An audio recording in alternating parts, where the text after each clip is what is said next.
Днес все повече чуваме да се говори за психология и за това колко е важно дори бизнеса да има човешко лице. Аз лично твърдо вярвам, че е така.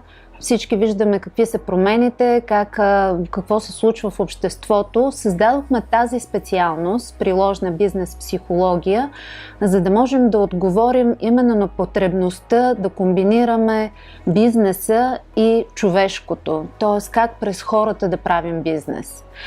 Така че това е една много практическа дисциплина, в която разглеждаме и стъпваме в обувките от една страна на предприемачите, на собствениците на бизнес, какво ги вълнува тях, какво е важно да знаем, какви инструменти можем да използваме, за да имаме една добра бизнес концепция, но след това отиваме и по-дълбоко да видим как взаимоотношенията с хората, създаването на екипи, управлението може да ни помогне за тези стратегически цели.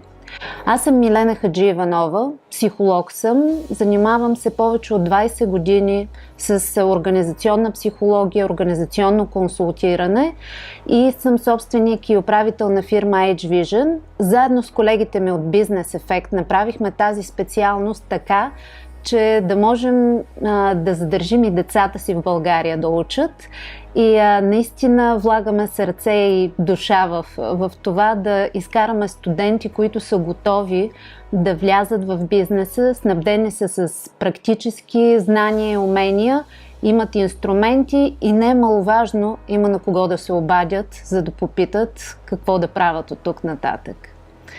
Специфично за тази дисциплина, че сложихме входящ въпросник, входящ тест, за да може всеки един студент да се ориентира какъв е неговия личностен профил и специалността да пасне на неговите цели за живота, а не да учи по принцип.